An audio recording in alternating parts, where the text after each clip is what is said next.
Yeah, I guess now the mic will be there. I'm sorry. This is something that I forget every time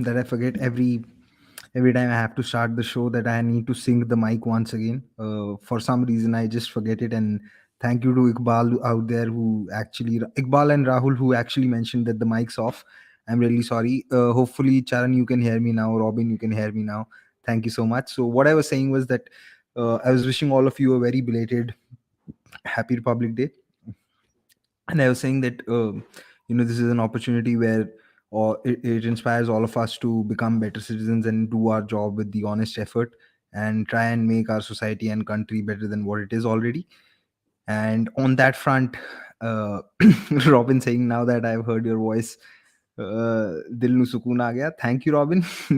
It's quite flattering, I must say, and really happy to see you out there and read this comment. It's very very heartening, and at the same time quite humbling as well. But yes, today the show is a little early than usual because Indian men's team is actually playing T20I at 7 p.m. in Ranchi today.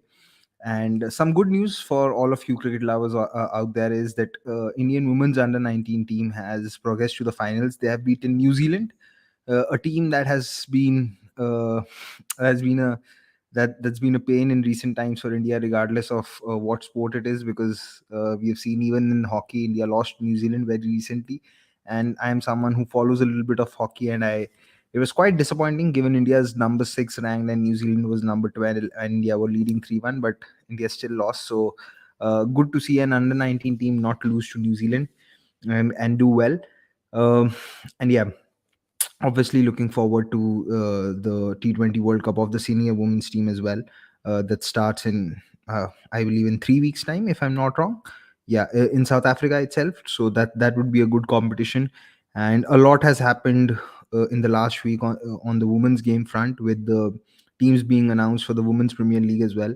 5 teams. Hopefully, it's a great competition, and hopefully, it's a start of another kind of revolution in Indian women's sport, if not in women's sport, at least in women's cricket globally. Hopefully, the Women's Premier League grows from 5 teams to 8 teams, and maybe even 10 teams a few years down the line. And I believe we do have that much talent in the country that it can be it's not a dream, but it can be a definite reality a few years down the line. Subodh's there, and the one thing that I like about Subodh is that he's always on point on what he wants to ask. Why not selectors giving clarity about Rohit Virat comeback in T20Is, or they've moved on from them? What fans think about them about this? For me, the writing on the wall is pretty clear.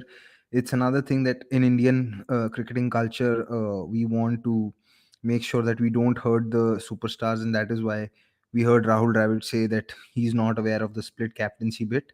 I find it quite strange, and I think both of them. I think the selectors and the management has moved on from both Rohit and Virat in T20Is, and they just don't want to mention it, and they want to say that they've been rested, or it's workload management, but the reality is definitely something else. I will be joining the today's watch along, but not for long because I have a function to attend, but I'll be there for sure, Subodh. Don't worry. uh, Robin saying, sure Kishan to open in your opinion. Heard that Hardik has already said that Kishan would open. Not sure how credible that source is. No, he said it in a press conference, if I am not wrong. So it's a very credible source. And see, if Kishan doesn't play, then who keeps wickets? That basically means that you'll have to play Jitesh Sharma because there is no Sanju Samson. And if Jitesh Sharma plays, then you'll have to drop one of Fudda or Washington Sundar. And I don't think that the Indian team wants to do that. So Kishan was obviously going to open. The question was between Shubman Gill or Prithvi Shaw. And given the kind of form that Shubman Gill is been, and how the team management rates him, because they played him even when Gaikwad was there in the squad versus Sri Lanka, I don't think that they were going to drop Gaikwad, rather drop Shubman Gill only after 3 games. So I think they'll probably have the same opening pair for the first two T20Is. Maybe in the third T20I, we could expect to Shaw to get a look in, and that's not a certainty. It may happen or it may not happen. So that's about it. Uh, Robin saying WPL would be so good. Fingers crossed for the India West Indies versus New Zealand women. Yes, it would be good. Uh, who would be the highest bid player in WPL? It's a very difficult one to answer because a lot depends upon the order, and there are few very good players out there. There is Smriti Manna, there's the captain Harmanpreet Kaur. I don't know why I'm getting the names wrong today. I apologize for that. There's Harmanpreet Kaur, there's Smriti Mandana, there's Richa Ghosh, the young wicketkeeper who's already playing the under 19 World Cup. There's definitely Shefali Verma, and there's Deepti Sharma. I have a feeling that Deepti Sharma could be the most expensive player out there because he offers in two disciplines. He's actually worked on her batting as well in T20s. Earlier, he couldn't really, found the boundaries at will. But as we saw versus Australia when India played that 5 match series, she actually batted quite well. So I think she could be one of the highest bid players in the WPL. But it's very difficult to say, with a certain amount of confidence is that who would it be, because it all comes down to what the budgets are for the teams and what is the order in which players are being auctioned. So difficult to say, but I believe these 4 or 5 players will be in good demand. Even Renuka Singh, Sneh Rana, these guys. Sneh Rana offers something with both the bat and the ball. Renuka Singh has been in quite good form. She's been bowling quite well. So it's very difficult to say. So yeah. uh, what are your views about the SAODI side? I think they've underperformed a little in recent times, wherein they have lost a few series that they shouldn't have. But I like the 11 that they've put on the park today, opening with Bavuma and QDK, then Van der Dusen at three, followed by Klaassen and Miller. And I think it's a good squad. I think it's a good team, and I believe they should challenge England well, could even beat England. And just because you've asked that, I'm going to give a score update. South Africa are 92 for 2 at the end of the 15 overs, with Van der Dusen batting on 15 and Markram batting on 4. Sorry, I missed Markram's name. So Markram's at 4. Then there's Klassen and Miller to follow. So I think it's a very good batting lineup, and they believe I think they need to win 5 out of 5 games to qualify directly for the World Cup. If that doesn't happen, then they might have to play the qualifiers. But I believe they should be able to do well in the qualifiers as well.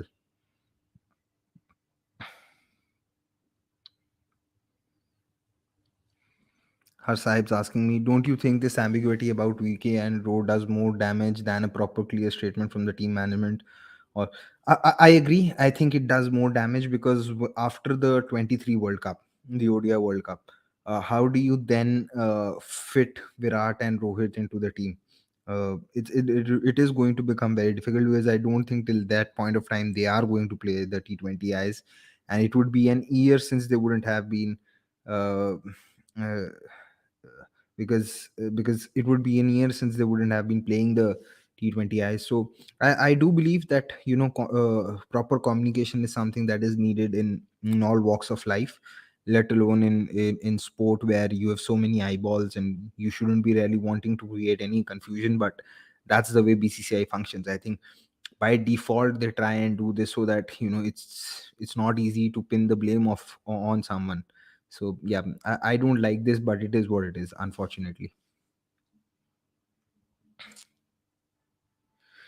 Investing in Deepak Hooda at number 6 or top 4 for your choice? For me, he has to be number 3 or number 4, because I believe he's a very good batter of spin bowling, and he can really hit good spinners out of the attack because he has power and he has a decent spin game. I don't think at number 6 he's that reliable, or his game against pace is that good. And I said this when we were talking about the India Sri Lanka T20I series as well, that I wanted Deepak Hooda to be batting at 3 or 4, with Samson batting at 6 as a finisher, and I want Samson to be to be taking up that role of finishing for Rajasthan Royals as well, and have Riyan Parag at number 4, because one, it makes his case stronger to be in the Indian 11. Two, it helps, I believe it is the best use of Samson's intent as well as pace hitting abilities against pace. Three, I believe it gives someone like a Riyan Parag a greater opportunity to showcase his talent and his ability with the bat, because If Riyan Parag's going to bat at 6 with Ashwin to follow at 7 and then 4 number 11s, it's always going to be difficult for him to express himself and bat the way he wants to bat. If he's there at 4 with Hetmeyer and Samson to follow, he could actually make far more impact than what he would do at number 6. So these are the few things that I want from Samson, and I actually want him to bat at number 6. And I'm actually a little disappointed that India are sticking with Deepak Hooda at number 6. I believe he's a better player of spin bowling, and he should be number 3 or number 4, not batting below 4 for sure. Why Mithali Raj registered for auction after taking retirement? Firstly, she's not too suitable for T20 format, and coming back after retirement looks weird. She had only retired from international cricket, so she's not taking her retirement back to play in the women's IPL. uh, she's not suitable for T20 format. That is something that I agree with. I do think that she struggled to accelerate even in ODIs a little bit, and sometimes she was batting a little slow. But at the same time, when you're launching a league lead needs icons, and when the IPL was launched, you had VVS Lakshman and Rahul Dravid as icon players for Deccan Chargers and Royal Challengers Bangalore, respectively. So maybe that's the thinking. Maybe, who knows, for some franchise just want her to to be a good mentor to a few youngsters, or maybe buy her just for the marketability, because um, Mumbai Indians did that with Yuvraj Singh. They bought him in 2019, hardly played him, but it allowed their marketing team to get more people on board with the franchise. So maybe, who knows what would happen, but I am not against players wanting to give themselves another chance. uh, we see a lot of players who are past their prime still register in the men's IPL auction but go unsold. So if no one thinks that she's suitable, she could go unsold. But I'm not against players wanting to try out their luck. That's fine. I think most people would try and do that, and we can't really take away that opportunity from people. I don't think it's fair. Prashant Agarwal, do you think India should give a chance to Kuldeep in place of Chahal today? 100%, 100%. And but I'm not sure it will happen. I'd like it to happen, but I'm not so sure it will happen. I don't know why Chahal's in squad, and I've got tired of repeating this, but it is what it is. But yes, I'd like Kuldeep to be in the 11 in place of Chahal. Why not replace Shefali Verma with Shweta Sarawat for the T20 World Cup? Shefali has been throwing away her wicket cheaply recently. Uh, well, Shweta Sarawat has batted brilliantly, and I wanted to touch upon her. In 6 games in the Under 19 World Cup, she has scored 292 runs at an average of 146 and a strike rate of 141 with 350s, and she's hit 49 boundaries and 2 sixes. Now, yes, and at the same time, Shifali Verma's not done well, because Shifali Verma has only scored 157 runs at an average of 26, but her strike rate's rarely been through the roof. It's 201. So I think the Indian team requires someone to do the aggressor role in T20Is, and that is the role that Shifali would take up, because Smriti Manna sometimes does start slowly, and she needs someone at the other end to explode from the ball word go and give her that and allow her that time. Secondly, Shweta Sarawat's success has come in the under 19 level. International cricket is one or two, I not even say one level, but at least two levels above the under 19 World Cup level. And Shefali already has that experience. Shefali has played the last T20 World Cup that happened in Australia in 2020. So I don't think, just on the basis of the performance in under 19 World Cup, you can ask Shweta Sarawat to replace Shefali Verma. At best, maybe you can want her to be included in the T20 World Cup, but that also would be a stretch, because we need to understand that the under 19 level is at least two levels below the international cricket circuit level. We have seen a lot of under 19 cricketers who've just come in straight without playing any domestic cricket struggle at the international level, and that happens because you need to graduate at least two levels before. You need to develop a certain amount of endurance and patience before you try and try your luck in the international circuit.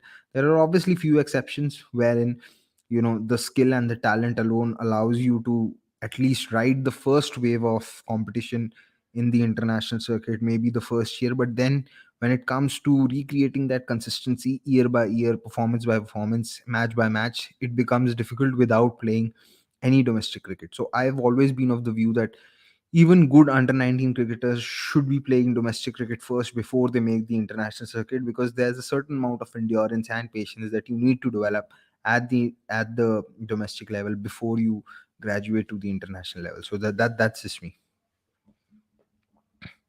Prashant, I'd request you to not repeat the questions. I've already answered your question.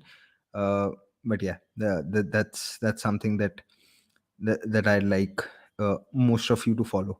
Raghav saying is not sure if you've seen much of Scott Boland, but there's a good chance of him getting reverse swing that can trouble our batters in BGT. I have watched him, but I'm not so sure if he'll be in the playing 11, because I believe Australia will play two spinners, two out and out pacers, and one would be their all rounder in Cameron Green. And then Travis Head and Ilmanis Labuschagne can also roll over their arms and bowl. So I'm not so sure if Scott Boland would play. If he plays, yes. What he could also do is he could generate a little bit of extra bounce, which Indian batters are not used to, because he's a little tall, and his action is such that he has a very high release. I've seen a little bit of him, so yes, he can trouble the batters, but at the same time, there's also the tendency that he could get carried away and may not nail the right lengths to bowl on the pitches, because in Australia, the average length that you bowl is slightly short of length, because you want to enjoy the bounce and you want to trouble the batters on the back foot a little bit. But if in India you try and do that, the ball actually sits up for batters to pull you and cut you, and that could actually be a scoring opportunity. So it would be interesting to see what lengths he bowls. If he's able to adjust his lengths to the conditions, then yes, he could certainly be a handful. But we have seen, not just with Australian cricketers who come to India, we have seen cricketers all around the world, that when they have to travel, that initial adjustment is not easy, because a lot of cricket is also about your muscle memory. So if you've grown up playing on pitches which are bouncy, the adjustment to playing on pitches which are not as bouncy and you have to bowl fuller is not going to be easy, because your body is not accustomed to it. So, and there is no warm up game happening this time, because there is no time for it. So it would be interesting to see how Scott Boland bowls, and if he bowls well, how do India tackle that challenge. It will definitely be a very interesting battle. Ayush Gupta saying Prithvi is a better opener choice than Gill in T20Is. I don't disagree, but I just explained that what is going to be the process of the Indian team. They're not going to drop Shubman Gill on the basis of 3 games alone. Number 7 would be Holder, but I agree with your point. Thank you, Sahil. Uh, I was taking an example of the last season. I know Holder's there this time, and I have already said that how Holder's a great fit for the team. Once Sanju Samson is back, will Ishan find it difficult to find a place in the playing 11, given how destructive Shaw can be as an opener? It's all going to come down to how well Ishan bats. If Ishan's done well, then he might just find a place, and Gill might go out. So we'll have to see. It's very difficult to say, because I believe after this, the next T20Is that India play would be after the IPL, and the IPL is going to be a long tournament. So very difficult to say that who would replace whom and who would be able to retain their spot, or who will be able to make a comeback. Very difficult to say at this point of time. Don't you think Ishan has been given obtain chances even after failing consistently in T20Is? Why aren't we opening with Prithvi Shaw? Okay, so here's the thing. Uh, Firstly, I don't think that Ishan Kishan has played regularly, because India have had last year when India were preparing for the World T20, there were a lot of times when the second string team was playing and the first string team wasn't. And so against South Africa at home, you had Ishan Kishan and Ruturaj Gaikwad opening. But when you went to England, then Rohit Sharma came back and he opened with Ishan Kishan in one game, and then Ishan Kishan was left out and India tried opening with Pant. Then India went to West Indies, where again, they started opening with Surya Kumar Yadav and Rohit Sharma, and then they opened with Pant. And Ishan Kishan didn't really get a lot of consistent opportunities. In the Asia Cup, he wasn't in the squad, and then I don't think he played the South Africa T20s or the Australia T20s as well, and then he wasn't there in the World Cup. So he started, then he got a few games in New Zealand, and then he played in the Sri Lanka T20I series. So I think India think that he has the potential and he has the game to do well as an opener. But I do feel that he really needs to work upon his strike rotation and bring that dot ball percentage down.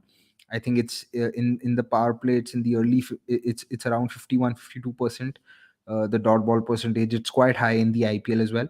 And again, the other thing that goes in his favor is that uh, India then don't need to play a wicketkeeper somewhere in between, because there's obviously no KL Rahul, and now with Sanju Samson injured, his opportunities have been increased. He's gotten the benefit of that. There's Pant as well, who's had a very unfortunate accident. So a few things have also indirectly worked in his favor. So I think if he doesn't do well in this series and if he doesn't have a great IPL, then he could lose out his spot. And but one odd innings that he did well versus Sri Lanka, I think, earlier last year. I think these innings have helped his case, and then some innings in the IPL as well. And there's also a tendency to mix formats. His one good innings in the South Africa ODI series, where he had 90 odd in Ranchi, and then the 200 in Bangladesh. So these things also make an impact, because they tell you that a player like him does have a six hitting ability, which is something that you need from a T20 player. But like I said, if he doesn't have a good series once again, then he could be in trouble in terms of retaining his place. I'm just going to look at a few numbers of Ishan Kishan. Just allow me a moment, please.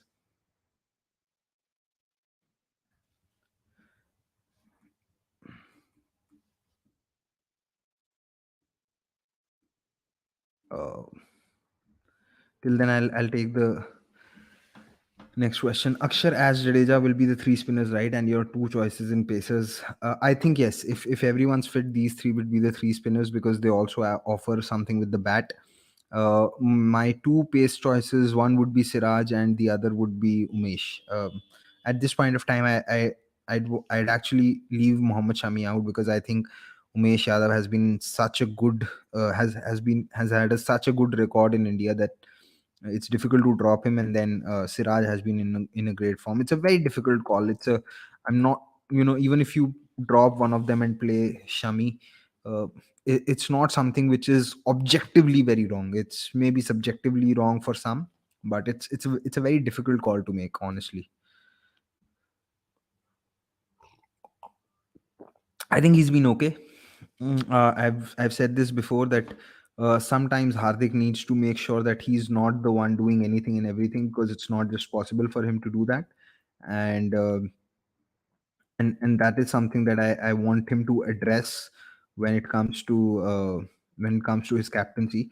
I want him to address that even in the IPL, because I felt in the IPL he wanted to bowl with the new ball. He wanted to bowl at the death, and he wanted to both anchor and finish the innings. That is not possible for him. So that is only one thing that I want him to address. I'm just going to take this question again and discuss a few numbers of Ishan Kishan over here. Um, so his T20I strike rate is 27.34. Average is 27.34. Strike rate is 127.84. He's hit 450s and he's had 24 games. I'm looking at how many games he's had at a stretch. But yes, this isn't a great record, and he needs to improve on it, certainly. And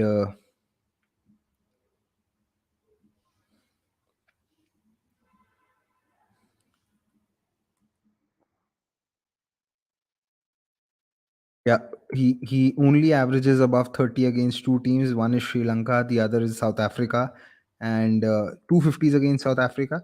So yes, he needs to do better. But like I said, Pant's injury and Samson's injury is something that has worked in his favor, and that has allowed him a few more games. How can Bavuma play ODI with a better strike rate than in T20?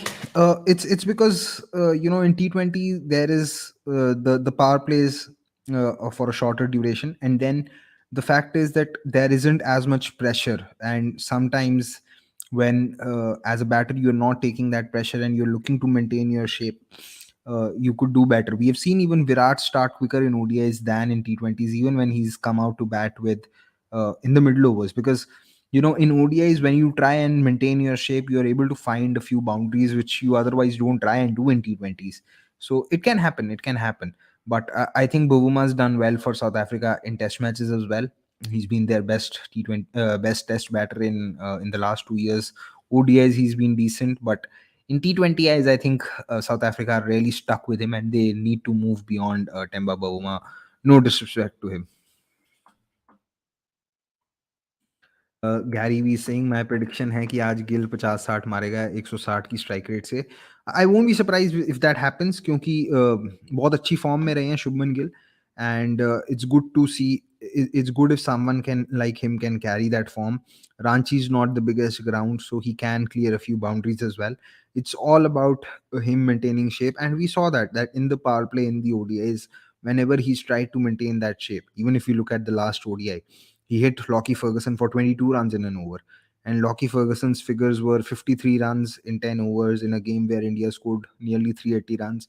And 22 runs came out of 1 over. So in the remaining 9 overs, Lockie Ferguson had bowled at an economy rate of less than 4, just above 3.5. So to hit someone like Lockie Ferguson, like the way Shubman Gill did, is something which defines his quality and shows how good he is and the class that he has. So won't be surprised if he score runs. He's too good a batter to consistently fail at T20Is. It's just his intent in the power play that is an issue, and I'm sure that it's not something that is not workable. And the time when he addresses that, he'll become a great T20I player. I have no doubts about it. He also plays spin very well. In ODI cricket, he's only been dismissed by left arm spin and leg spin only once, and that was back in December 2020. In this series, he played Santner very well. So, and it's a very very important stat and a figure, because we could look at a top six, Indian top six, where all of them are right-handers. So, for a right-hander like Shubman Gill to dominate left arm spin and leg spin in ODIs is a great sign for Indian cricket team. No, I think it's also because India. It might be a factor, but it's also because I think India want to move on from both Virat and Rohit, and I hope so, because I don't think both of them have anything to offer, given the next World Cup's going to be in West Indies, where pitches are slow, uh, and playing spin these days or attacking spin is not their strength. In Australia, their game against pace was of great value, but I don't think for a World Cup in West Indies both of them are needed or can't be replaced.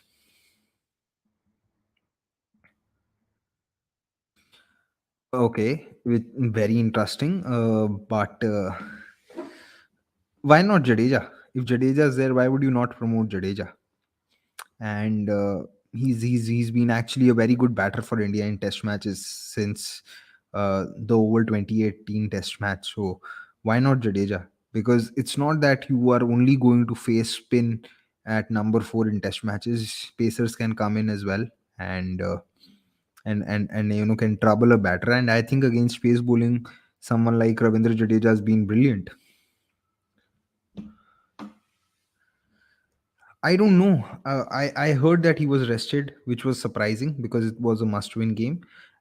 Given Mumbai had also lost the last game to Delhi, and that was only their second defeat in Ranji Trophy. And I think it was a defeat that came after 42 years in Ranji Trophy, if I'm not wrong. So it was very strange why he was left out. I really don't know. How do you see Kuldeep? Decent number 9 can be for a spinner, two lefties, and India won't drop left orthodox for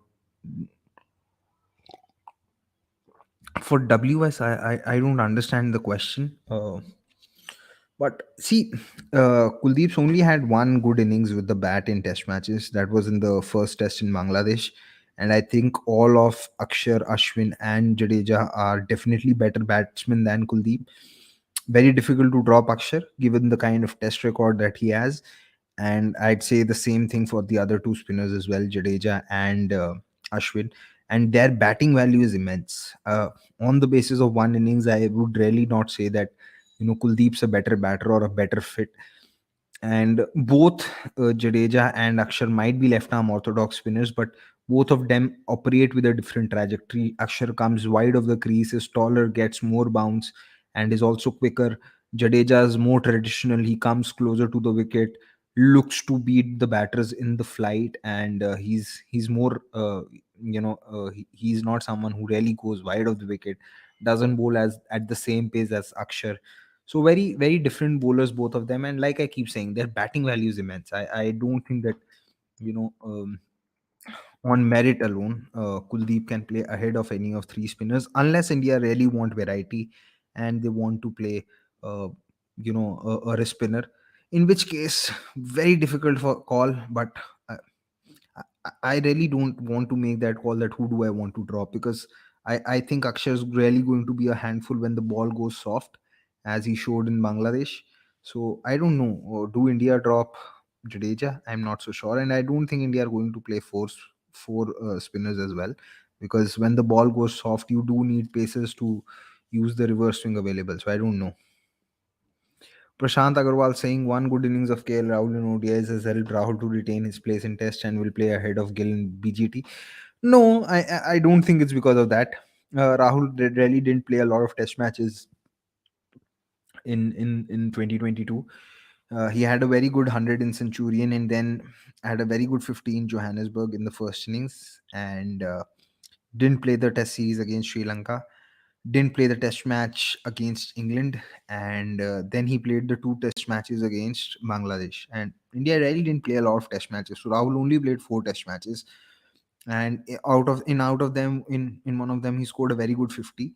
And I thought he batted well in the first Test in Bangladesh. It's just that he got out, which can happen.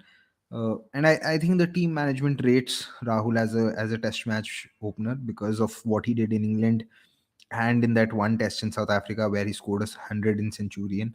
So I'm not so sure that he's playing just because of one good innings in ODIs. Also, Gill has his issues with the ball coming in Test matches. What I would like India to do is, and it's a very left field choice, and it might even sound unreasonable, is if India really want to play both, India could open with Gill and have KL Rahul keep wickets and bat in the middle order at number six. Because I do think that if Gill is able to play out the paces, then he's someone who can make the life easier for the likes of Rohit, um, Pujara, and Kohli to follow, because he can really then take on Nathan Lyon and Ashton Agar or Todd Murphy or whosoever is the second spinner that Australia are going to play. So I do believe that Gill is very important from that aspect, because I think given the kind of run he has and given the kind of form he has, he could really dominate the bowling. I don't get the that same kind of confidence from KL Rahul, but yeah, I think that is the best way to fit in Gill, because I don't see India dropping KL Rahul. He's been named the vice captain, so unlikely that he gets dropped. Either Gill plays if KL Rahul keeps wickets, or KS Bharat plays. That's about it for me. Gurjot Singh says, "Do you see Jitesh getting a game this series? It will happen if Ishan Kishan gets dropped, and if Ishan Kishan gets dropped, then maybe India will open with Shaw and Gill, and then they could end up dropping a Deepak Hooda or one of the batters and have Jitesh Sharma keep the wickets and play at number six." Uh, I don't think so, and I don't think that he was batting poorly in ODIs. Yeah, he was batting well. It's just that sometimes players can bat well but still not score runs and get out, because the first ODI in Hyderabad, was actually batting well. He had gotten a good start. He had scored 31 runs, but then he got out. Similarly, he was batting decently in the third ODI as well, just got out, and that can happen to a lot of batters. It was happening to Virat Kohli as well one point of time. So I'm not so sure that you know it would definitely impact his T20 game, and I don't think that you know right now we should be saying that Sky is a failure in ODIs. The sample space is too small. The role he's playing is too volatile, and he knows that he has to make every chance count, which actually makes it difficult to play freely, or in cricketing cliche terms, express yourselves. And when you are in and out of the side, it really becomes difficult to put in the kind of performances that you really want to do. So I wouldn't really read too much into Sky's failures in ODIs at this point of time. Paji, do you think Ashton Agar will be a greater threat compared to Nathan Lyon? See, the one test that he played in recent times, he wasn't bowling too well, so I'm not so sure. We'll have to see. It all comes down to how well and the control that he operates with. If he has good control, then he could be, but very difficult to say because uh, I don't think he's bowled well in test matches whenever he's played. And again, it could be down to the fact that when you are going to get that one odd opportunity in months, it's not always easy to put in your best effort. So it could be down to that, but very difficult to say if he would certainly be a greater threat. But yes, if he gets his radar right, Indian batters have struggled against left arm spin in recent times, and then it could be dangerous because even Chiteshwar Pujara since the beginning of 2021 has averaged around 27.5 against left arm spin. So i- it is a possibility, but very difficult to say it with certainty. It is what it is, unfortunately. Sahil Nagdev, isn't the issue with Ishan more about skills too, not rotating strike continuous like Pant has had? Yes, it is because not being able to rotate strike is also down to skills. So yes, to some extent it is. His list A average and his first class average hasn't been as good either. His first class average is 38. His list A average was 37. So it is maybe down to a little bit of skill as well.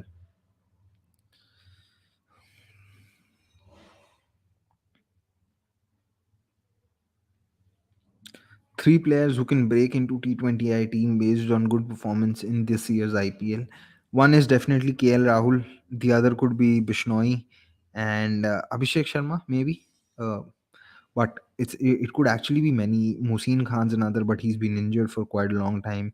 Avesh Khan could try and come back, and if he has a good IPL because he's been out of the scene since the Asia Cup. He played the South Africa ODIs at home, and I thought that he really bowled well, but was unlucky to not get a wicket because a few catches were dropped. So maybe Avesh Khan can come back and try and make a case for himself. Don't know.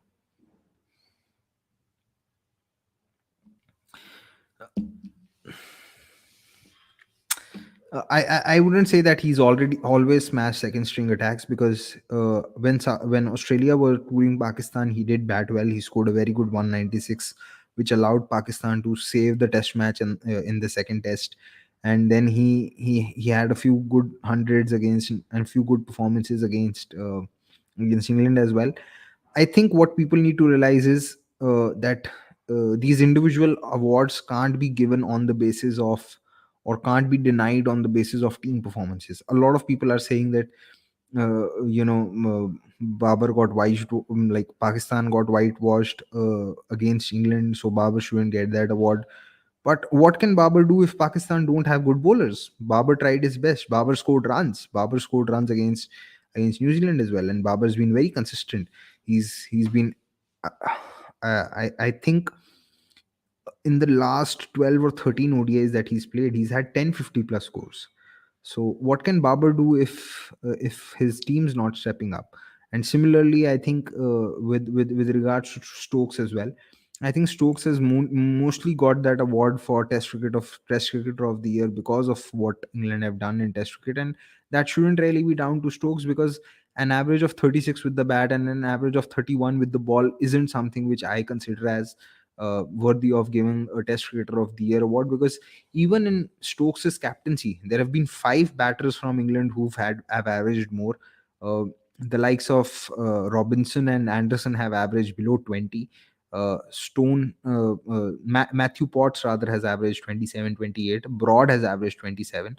So you've had bowlers who've done well than Stokes. You've had batters done extremely better than Stokes.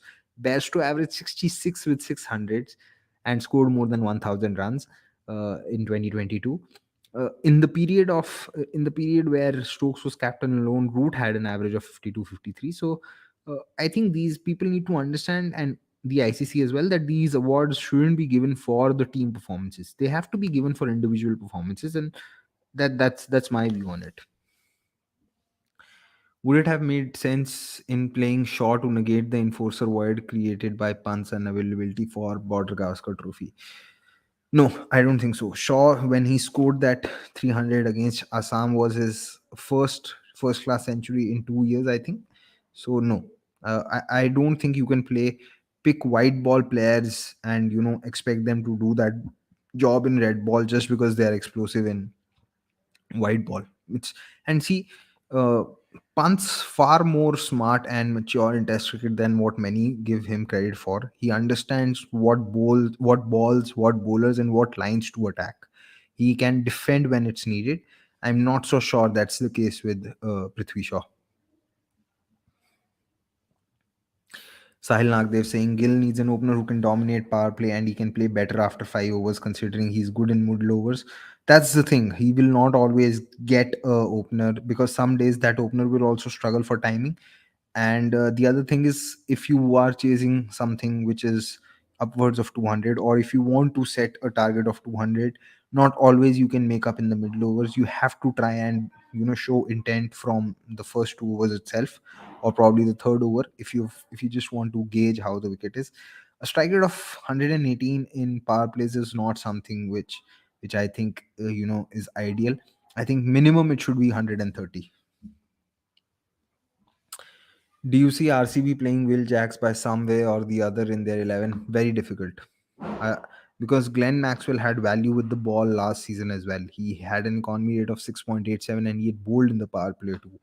And he averaged 27 at a strike rate of 170 nearly. So it's very difficult to replace Glenn Maxwell. Faf du Plessis has been having a wonderful year. So difficult for Will Jacks to get into the 11 unless one of them gets injured. Thoughts on Rohit Sharma's century? Is he still good for another 2 years in longer formats? 2 years could be a long time, but 1 year for sure. I hope that he carries this form into the Border Gavaskar Trophy because he's been batting beautifully. I have been saying this, and I've been saying this on watch alongs. I have been saying this on tweets that he's batting beautifully. 100 should be around the corner. He just needs to have a little bit of luck, which he had in that Indore ODI where he miscued one ball and it evaded the fielder and went for a six. And as batters, sometimes you do need that luck. Can he carry on for another 2 years in the longer formats? It's going to come down to his fitness. He's 35, so I don't know. But I think 1 year is possible. I'm not so sure if he'll be able to do it for 2 years. If he can, it would be great. Her Sahib saying Sarfraz was down with fever. I read it a couple of days ago. Fair, but I read that he was rested, so maybe I'm wrong over there. In ODIs, Australia planning to play Green at 8 is strengthening their lineup with Zampa, Stark, Cummings as specialist bowlers, Green, Maxi Head. Will this work in India? Again, I think it's a risky strategy. It's a risky strategy, especially on menus like Wankhede, Chinnaswamy, Eden Gardens, because these are beautiful batting wickets, and I don't think you can have 20 overs being bowled between Green, Maxi, Green, Maxwell, and Head or Stoinis. I think you need another proper bowler in there, and maybe on pitches like the one in Chepauk, this could work. Maybe in Ahmedabad, this could work, but I don't think it can work in all on all pitches because 20 overs of part-time bowling is a lot. It could really make or break the game. And what if a Stark is having a bad day or a Cummings is having a bad day? I think you need one more proper bowler as well, especially on pitches where or on venues where pitches are flat and boundaries are small. They tried this in Sri Lanka. I'm aware of this, but pitches in Sri Lanka had a lot more help. They had a little more bounce, which allowed someone like a Marsh to bowl, someone like a Stoinis to come and bowl and get some purchase out of the wicket. But I'm not so sure if they can do that in India. I'm not so sure.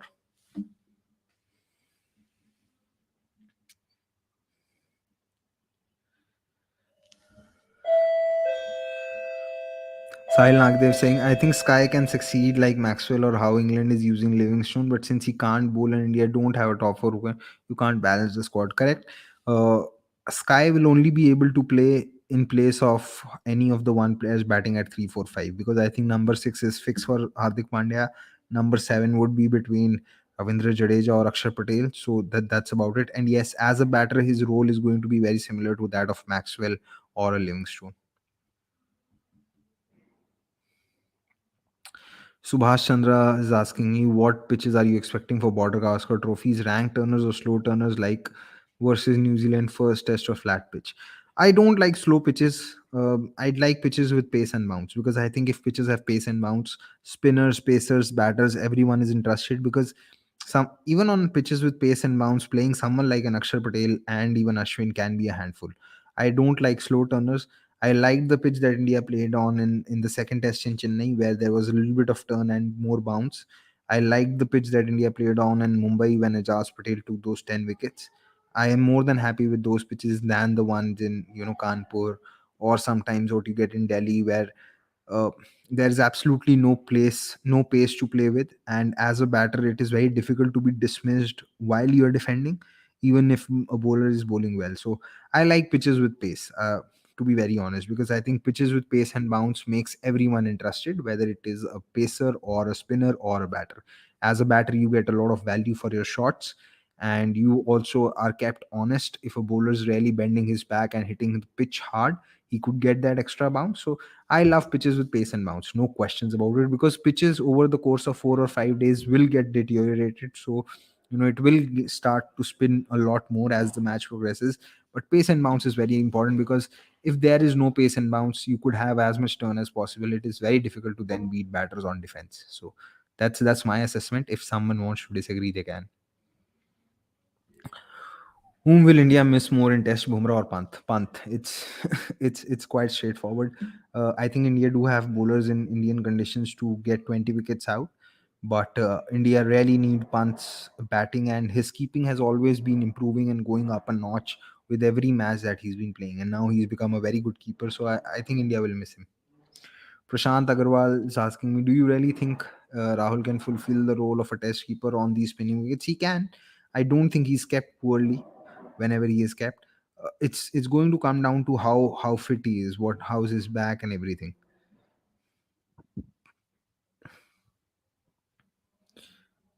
Looking at a few other questions that have come in.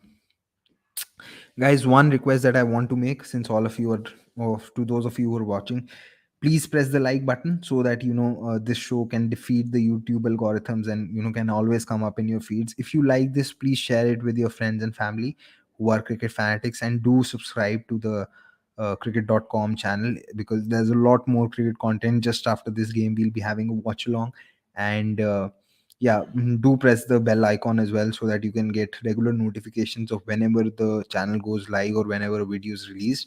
That will obviously help, and I can assure you that the content is something that you'd love as cricket fanatics. So please do that. And the other request that I want to make is that please don't consistently send in the same questions again and again. I'm looking at your questions, but if they get repeated, then it's very difficult for me to filter out the questions and take everyone else's questions. Send in your questions, but wait, I will get to them. I'll try and get to them. So yeah, just give me that uh, you know opportunity. Robin knows, he's saying bhai log like the video. uh, Thank you, Robin. Path Ratnu's asking, hi Paji, do you see Prithvi getting a game in the series if Gill again fails to play at a higher strike rate? Yeah, he could. If one of Gill and Kishan and Ishan Kishan both fail in the two T20s, then yes, someone like Shaw could get a game. Again, guys, please don't send the same question again and again. Parth, you sent the same question 6 or 7 times. I will get to your questions. The Outcast has come up with a very good question. Why, even after a great start in the third ODI, we are still not able to get to 400, 420 with someone like England, who would have got, because the skill is there in Indian players, but still the intent is lacking. I don't think India lacked intent in that third ODI, because Virat got out trying to play a shot. Uh, I think Surya Kumar Yadav got out trying to play a shot. Ishan Kishan was trying to play shots, but he was not able to, and then he was run out. What people have to realize is that uh, Indian batters still need to work on that skill. It's not that that England were able to consistently score 400s between the period of 2015 to 2018 when they had that transformation. It took them some time to break that 400 barrier. Similarly, Indian batters will also need that time to break that 400 barrier. Also, whenever India have scored 400 or more than 380 above, a lot of it has happened on the back of one of the top three or top four accelerating madly after getting set. like what happened versus Sri Lanka in that third ODI when Kohli scored 166. So it's difficult, and it's not as easy as we think. Sometimes even if scoring 180 runs with field spread in the last 20 overs is not that easy. And a lot of times India don't have a batsman at number 8. This time they had it, and it was Shardul Thakur, but then there is no batting at all. England still have some batting. Also, like I said, it is about training yourself to do that skill and becoming more selective. I think India are trying to unlock that pattern, and eventually India will succeed. But I don't think it's a problem of intent, because you have to see how the wickets fell. The wickets did not fall when India were trying to look for singles or try and defend their wickets. The wickets fell while Indian batters were trying to go for their shots. Even Washington Sundar got out that way. So it was not down to intent for sure. It's something that India need to train themselves to, and uh, make sure that they're skillful enough to get to those 400 420s after they've gotten a great start. Why team management prefers Gill over Prithvi in T20Is while Prithvi is a better player of T20? See, Prithvi is definitely a better aggressor, 100%. I agree with it. But we need to understand and realize that averages also count for something in T20s. Prithvi Shaw's average is below 30. And for a team that doesn't really have batting depth, an average of 26, 27 isn't really sustainable. That is one. The other thing is that I think that they think that someone like a Shubman Gill is a better batter overall across formats as opposed to Prithvi Shaw, and I think they are correct. I think what they have realized is that the only issue with Shubman Gill in T20Is is the intent in the power play.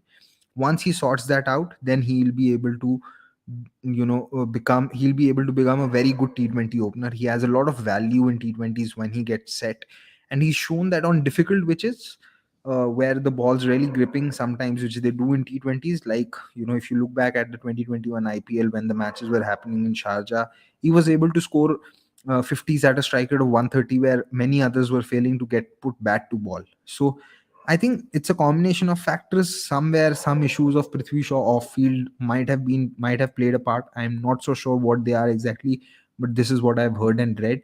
I hope there isn't a lot of truth to it.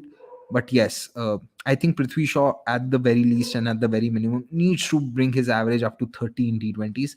Once that happens, I think it will be very difficult to leave him out. And also, in recent times, a lot of his runs have come against teams which aren't really strong at the domestic circuit. I think he needs to recreate the kind of season that he had in 2021, where he averaged 32 at a strike rate of 159.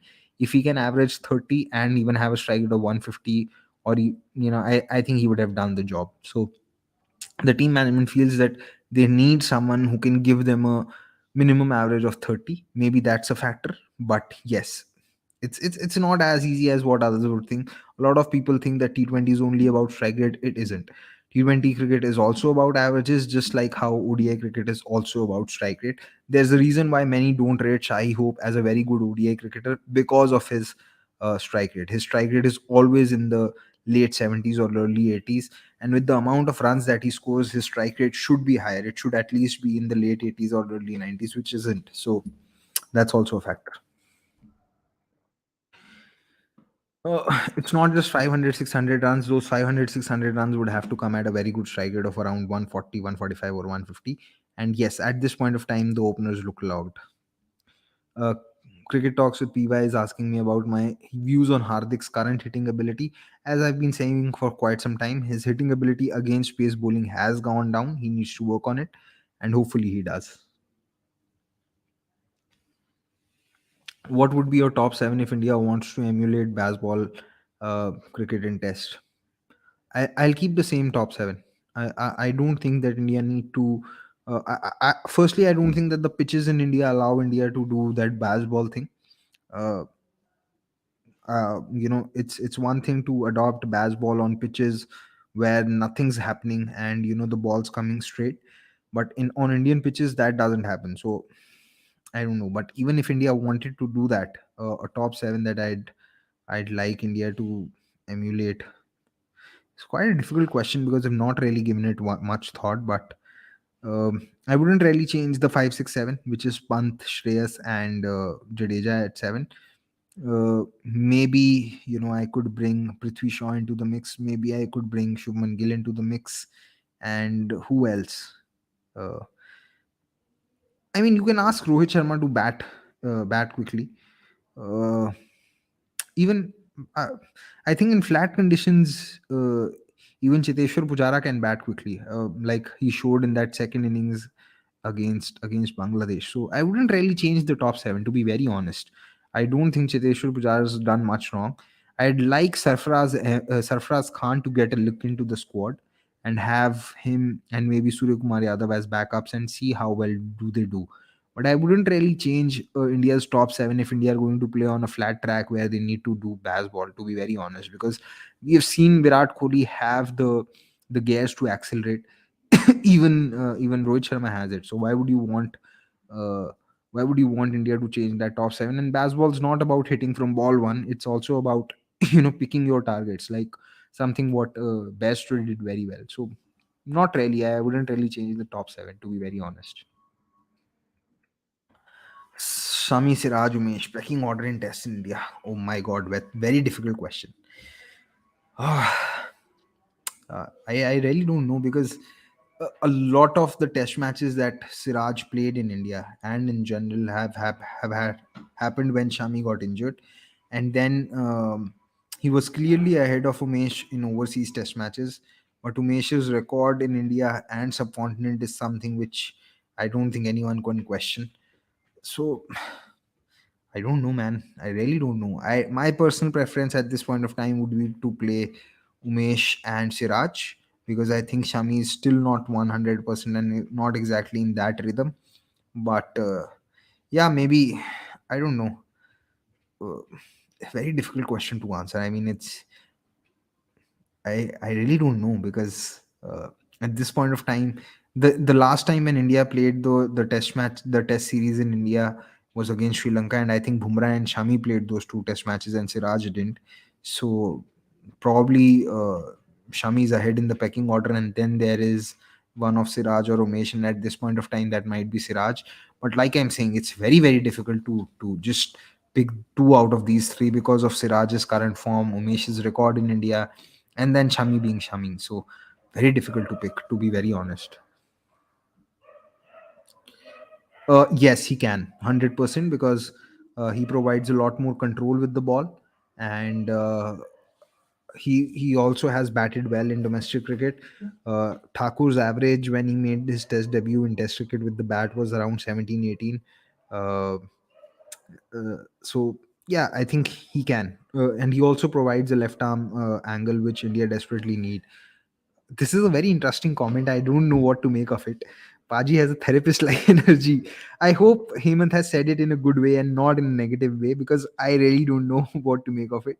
And yes, sometimes I just try and make sense and try and display the process in front of you guys because I will not always have the answers of all the questions that you have eventually. And I don't really want to give you false answers either because uh, then the charm of this show and this conversation that we guys will have will get lost because I don't want to say something that I don't believe in because I am on this show and on this platform week after week, and I know that you guys trust in me to give you the correct answers and try and have a process. So if I'm going to say something that I don't really believe in, yeah, I will have a hard time justifying it week in week out. So if I don't have an answer, I say that I don't have an answer. It's about that, and I hope that you meant it as a compliment and really uh, not as a insult maybe. Thank you so much, Shubhan. I keep trying. So thank you. Do you think Steve Smith could emulate his BBL heroics for Australia in T20Is against quality bowling? Can he succeed taking so many risks? See, here's the thing about risk. If you're taking as many risks as what a Steve Smith takes or a Surya Kumar Yadav takes, sometimes when you have a bad run of luck, your runs could dry up. That is something which people need to understand. Uh, I don't know if he can emulate those heroics against quality bowling. but I do think that he was batting extremely well. Just the sound of the ball hitting the bat was something that was telling that he's batting very well. And what I liked the most about his batting was the way he was sweeping the ball, and way he was, and he swept a left arm pacer in Daniel Sams, he swept a right arm pacer in Gurinder Sandhu, and he swept a right arm leg spinner in not Abdul Qadir, this Kadir Hassan, yeah, Kadir Hassan, not Abdul Qadir, yes, Kadir Hassan.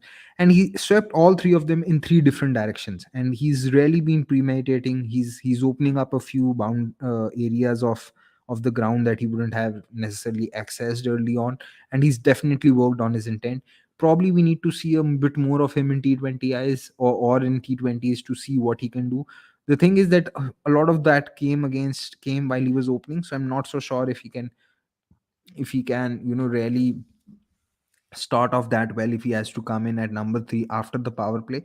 But yes, his two innings were brilliant, and uh, they are a definite sign that he's trying to work on his T20I game. And who knows, if he unlocks his potential, he could become a uh, great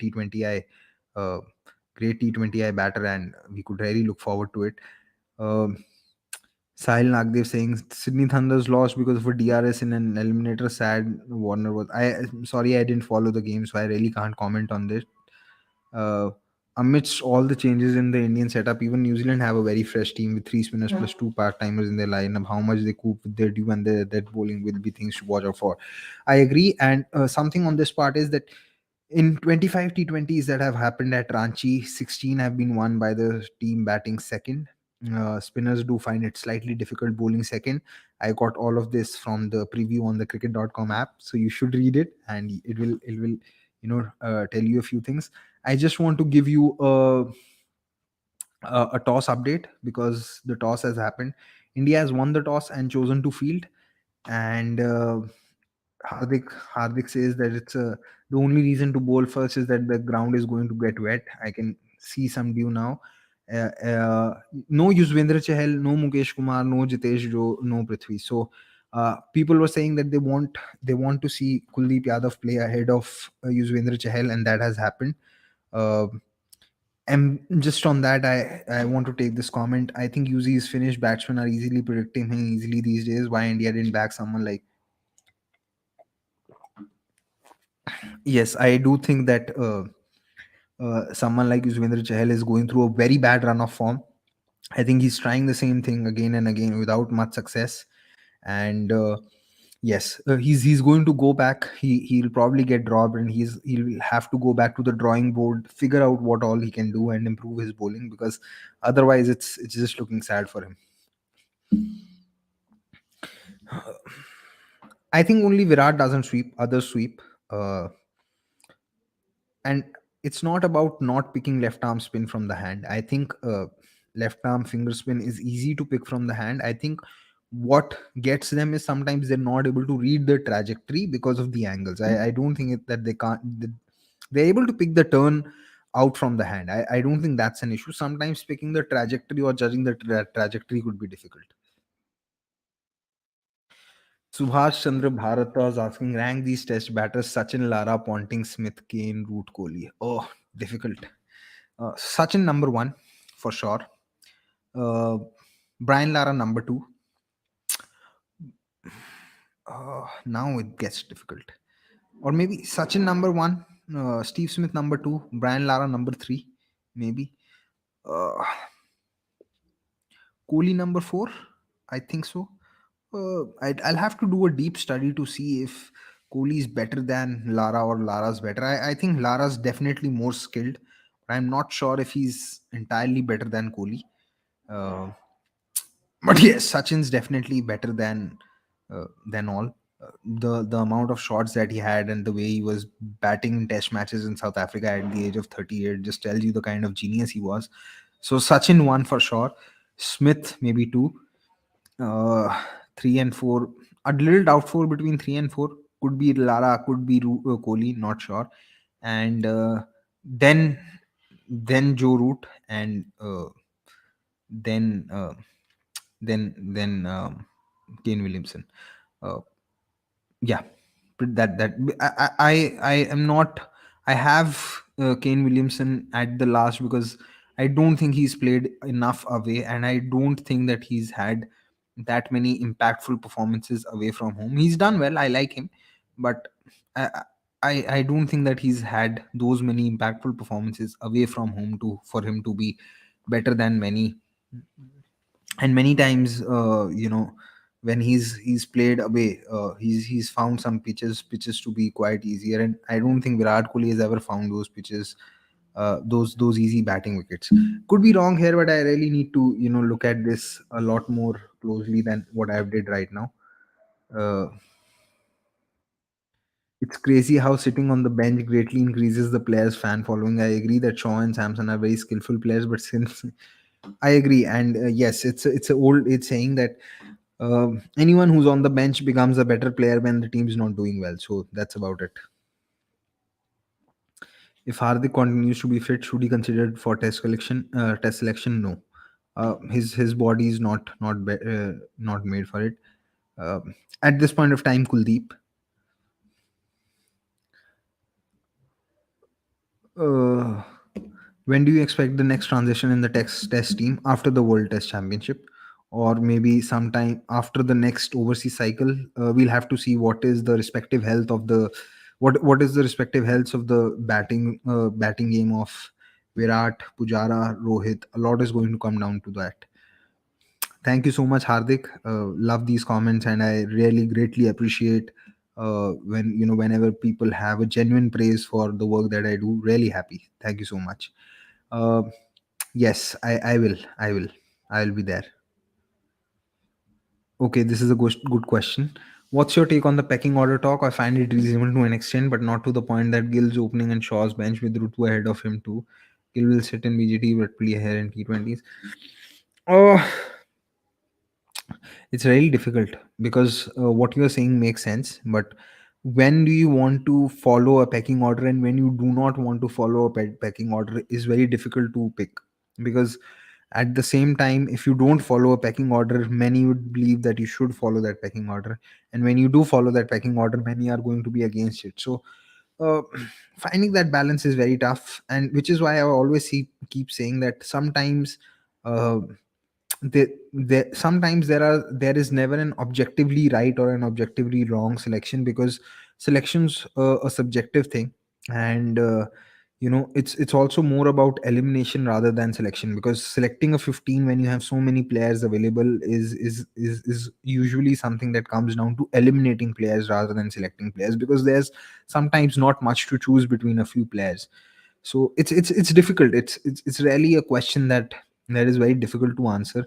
As far as Gill sitting in BGT is concerned, it's something that I've already addressed, and yeah, it's really difficult to to make sense of these things sometimes, which is why I usually want to follow a pecking order, because I think if you really don't know what to do, then following the order is the best thing that you can do, because that tries to do justice to all the players involved and to the team. And it's very difficult to always be consistent with it, because circumstances are not that. Sometimes players get injured and someone just hits the kind of form that it becomes very difficult to drop them. So very difficult. So on this note, I will now actually be ending this show. Take this last question. What was the golden age of Indian white ball team in your opinion? I thought India did quite well from 2016 to 2019. They won everywhere. It was quite unfortunate that they lost the semis in the 2019 World Cup, but I thought that India really, really did well. Their win to loss ratio was nearly 3. It was better than England in that time period. So I thought they were really well. Do you think Ashwin might extend his career like Anderson? He's capable of it. He's definitely capable of it. Hope आज अर्श का no ball वाला issue ना हो, because अभी रणजी खेल के आ रहे हैं. Yes, hopefully yes, we'd like to hope that. Do you think this time around the Aussie team has the best players of spin as compared to the 2013 and 2017 squad? uh, I'm not. 2017 they had Smith who was playing spin quite well. They had Maxwell who plays spin quite well. 2013 they had Clark who was playing spin well. There was Smith. This time they have Khwaja, they have Head, and they have Smith, and there's Marnus. So yeah, maybe you could say that they definitely do have uh, they definitely do have a better potential players of spin. So yeah, maybe we can say that. That's where eye for talent and brand of cricket you want to play comes into the picture, isn't it? We struggled horribly to get a rapid start in World T20 consistently. This is where we ignore pecking order. Maybe, but I think these are two different issues, because I don't think we struggled to start well in World T20 consistently because there was a lack of intent. Rohit Sharma was trying to give India aggressive starts, but he just wasn't able to. And sometimes players can have that bad run of form, and because Rohit was not succeeding and India Delhi didn't have that batting depth, sometimes it was understandable why KL Rahul and Kohli weren't starting as fast as he would have liked. See, a lot of T20 batting sometimes, especially from the top six, comes down to how good your top seven and top eight, your number seven and number eight is. If your number seven and number eight are decent enough, then maybe the top six can bat with more aggression and more freedom, and take a more risk oriented route. It's a very very fine line, to be very honest. Sometimes it's really not. Uh, Sometimes I don't think it's really fair to criticize things just for the sake of it, because there is an obvious reason and an obvious process to it. And I think as long as you can see a decent amount of reason and a process to a thinking, you can always give the benefit of the doubt to the coach and captain, and I think that's how things should be. uh, and yeah, this is going to be the last question that I took. And now I just want to let you guys know that we'd be doing a watch along from 6:55 or 6:50 onwards. And uh, if I have missed out on taking anyone's question, please ask me that question whenever I'm there during the watch along of the ODI of the T20I rather. And India have already won the toss and chosen to bowl first. And it was great doing this show. I've been on for 1 hour and 12 minutes, uh, about to complete 1 hour 13 minutes.